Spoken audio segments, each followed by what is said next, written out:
Hey everybody, welcome back to Tim Travels. It's Terry, your host, coming to you from the plains of Nebraska.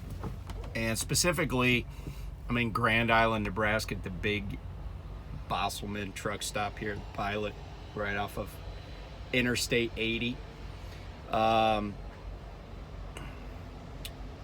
So Grand Island is named after an island. Actually, it's an island in the Platte River. And some sources say an island made by the Platte and Wood Rivers, but when I look on maps, I only see the Platte River. And the island's actually south of where I am, just a little bit, because you cross the bridge and then you come over here to the truck stop. But the town of Grand Island is actually to the north of me by a few miles, depending on where you consider the edge of town. And the reason the town isn't actually on the island where the original settlement was when the French were the predominant white Europeans here was that the Union Pacific Railroad came out here and they decided where they wanted to put a station. And often the railroad would build the station that they wanted to have before they actually got the railroad tracks to the station. And I think that was just because they wanted to have a place to shoot for. So UP came out here, and this is in the like the 1860s. They build what they called Grand Island Station. But what happened is, because the railroad was building stuff, it kind of became a center of commerce, and the town kind of coalesced around the Grand Island Station. So that's why the town is kind of not on Grand Island anymore. So anyway, that's a little bit about Grand Island. The other thing that I thought was interesting, and I didn't remember this, I certainly am old enough to remember it, but on June 3rd, 1980, there was an enormous series of tornadoes here that tore through the Grand Island area, and there was so much debris that the town created what they called Tornado Hill. And if you've ever been to Virginia Beach, Virginia, and you were familiar with what they called Mount Trashmore, this is kind of the same idea.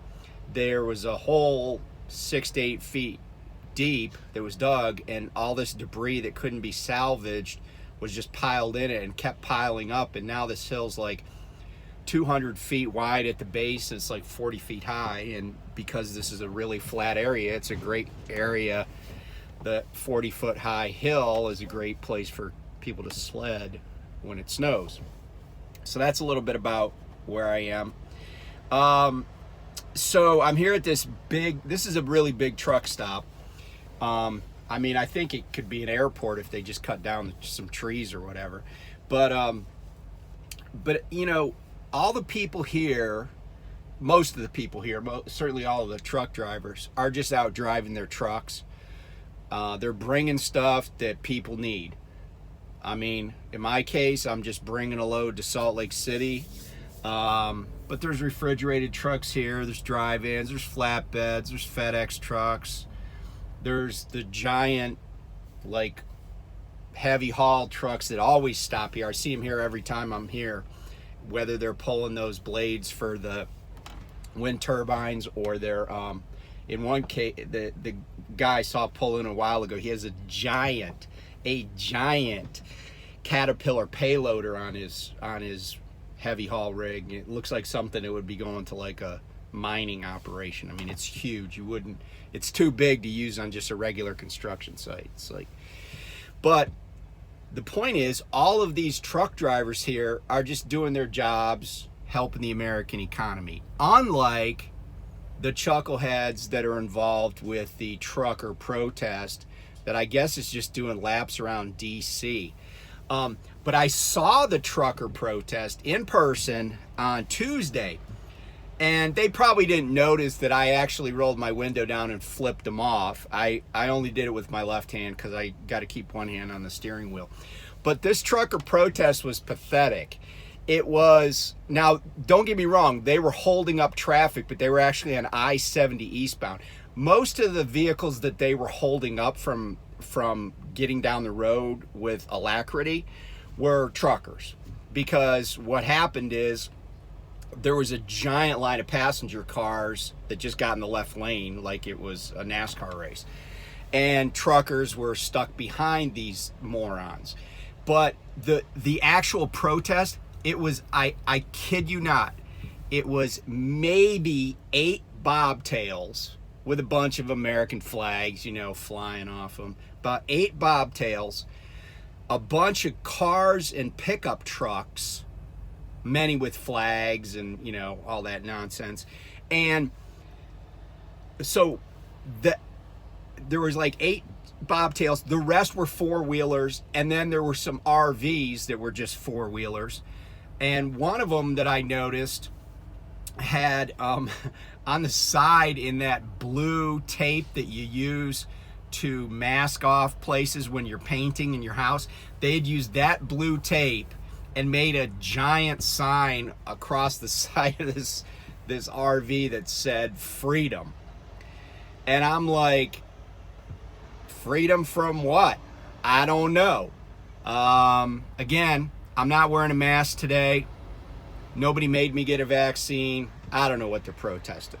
You know, maybe they want American troops out of Vietnam. Never mind, that already happened too. I don't know what they're protesting, but they're wasting fuel, they're wasting working people's time, and they're not really truckers. I mean, anybody can drive a bobtail, right? I mean, some grandma that's 80 years old that doesn't have a CDL could go to a KW dealership and buy herself a bobtail and drive it around town as her daily driver if she wanted. You don't have to have a CDL to drive a bobtail. So I don't even know if these are real truck drivers. Anyway, so that's the truckers convoy. But what I wanted to also follow up on was my lease. And in particular, I did a kind of a second video, I think yesterday, about the purchase option. So a lot of people kind of chimed in, and one of the people was Lyle from No Hippie Trucking and Transportation. He said he wasn't sure that this term is in the new leases, the buyout provision. But then somebody else came back and said that that on the page on the Schedule C where it says beginning value, they have a newer lease and it said $200,000. Now mine says $151.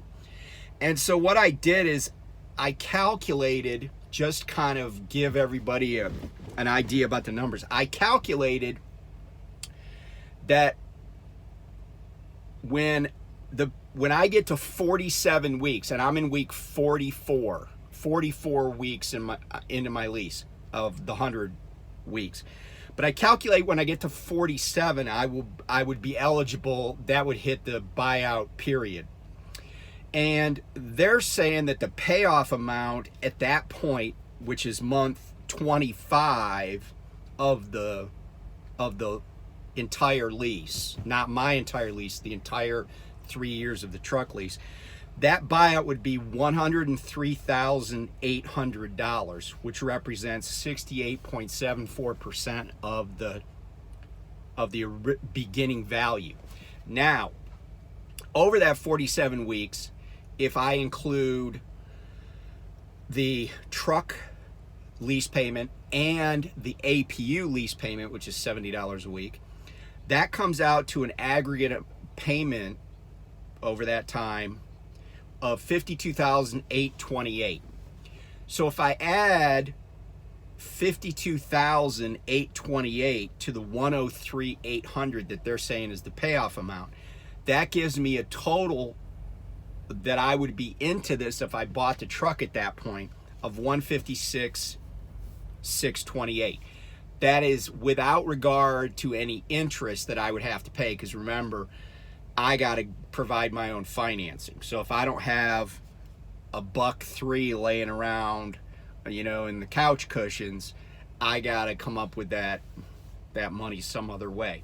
Now, simple math would tell you, well, that aggregate value that I'm establishing, and this is, I'm not saying that this is the right calculation for anybody or even for me. It's just my first set of numbers. That first set of numbers is about $5,000. Actually, it's $5,628 more than the beginning value of the truck. However, I don't know if when they put this beginning value, if they included the cost of the APU. Now here's the kind of rub, and it makes it a little bit harder to nail this down. When I talked to Success Leasing the other day, they said a new APU is $11,500, which doesn't sound like out of line. That actually sounds about right, because the last time I checked was, you know, like a couple of years ago, and kind of the word on the street was about $10,000 for an APU, because I was reading an article on, you know, how do you determine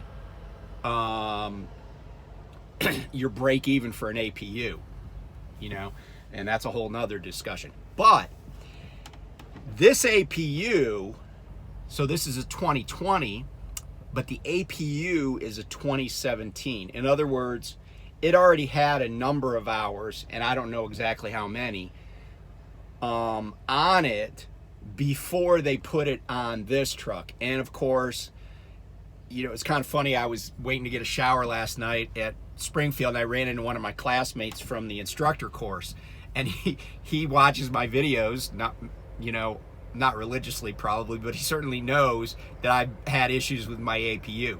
So the APU is older than the truck, but it has some value. The question is the value of the APU, using these numbers, is the value of the APU, if I were to do this deal, you know, is it at least $5,628? Is the APU worth at least $5,600? I don't know, without looking it up, what the lifespan in hours is for an APU. Theoretically, it should keep working, you know, for a long time.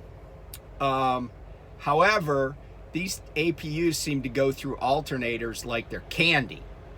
So I'm not sure that if I do this deal, I shouldn't, like, you know, buy a 10-pack of alternators for my APU so I can just carry a couple on the truck and get it fixed. Because the last time I got it fixed, there was like a shortage of them, and they got some aftermarket ones.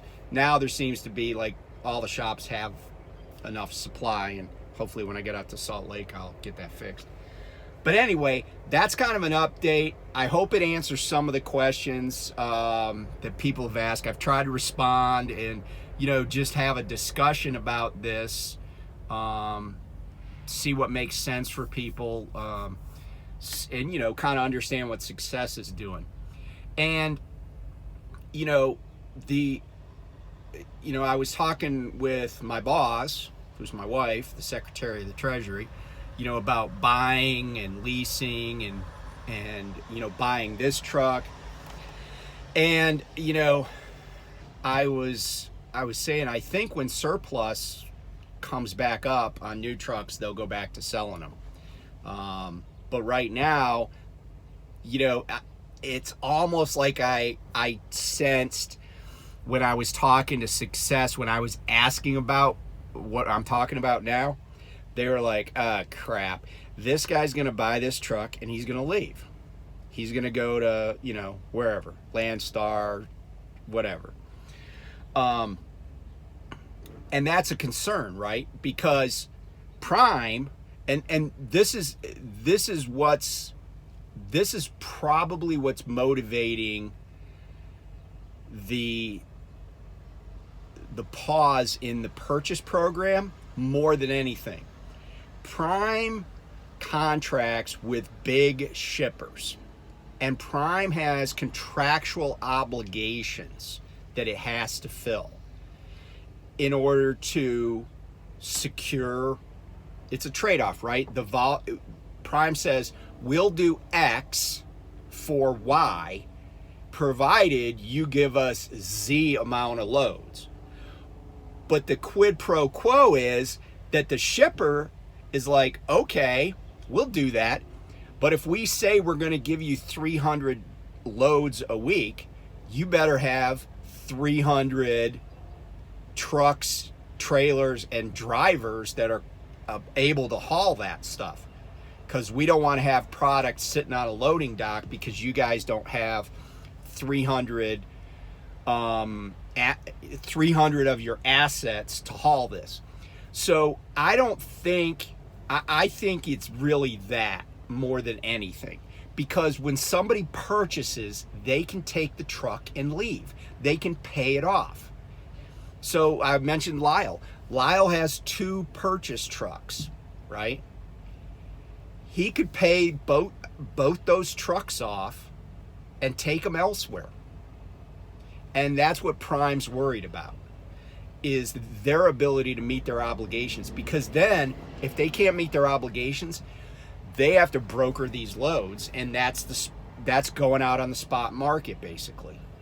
So, you may be at a shipper, and there's some guy from, ABC LLC or whatever that's parked next to you, but he may be getting a Prime load just like you are, except he's getting paid more. Now, he is getting paid more, and a lot of people would be like, well, why wouldn't you just do what he does? Well, the answer is A, because I don't want to, right? But B, he had no guarantee that he was going to get that load. That was just luck. That was just a crapshoot, right? He probably got it off a load board, or a broker that he works through called another broker at Prime and got him a load. But the difference is, he's going to wait 30 plus days to get paid for the same product. We could be hauling the exact same product, the exact same mileage, exact same schedule, right? We could both drive 1,500 miles. I'll see him in the parking lot when I get there because he drove faster. But he's going to wait 30 to 45 days to get paid for that load. So I'm going to get paid less, but I don't have to wait for the money. So, excuse me. So that's how these things work. But Prime doesn't want to have to do that, right? They got to meet obligations. They don't want to have to pay extra to do it. That's really what's going on with the trucks.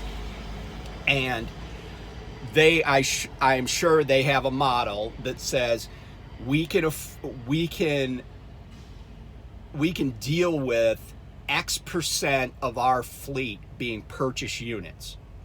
Because what they have to do is they have to assume that at any given moment, every single purchase unit gets paid off and leaves the company, because that's what can happen. But these lease units, they're not going anywhere, right? Now, if I buy it, yeah, and they'll honor that. But that's going to cause them. And by the way, the first 24 months, they always make sure a lease truck can't leave. And then they're hoping that I won't buy this thing. They're hoping I just stay doing what I'm doing. So anyway, that's kind of my take on the lay of the land here. I'm happy to hear comments about it.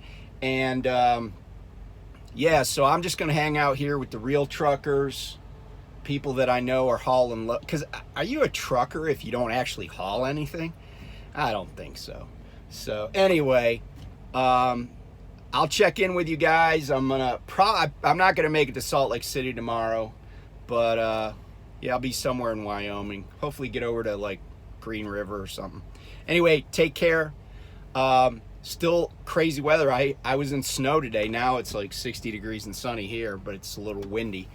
But yeah, I went through a snowstorm today, so winter's not over. Be careful. Talk to you soon. Bye.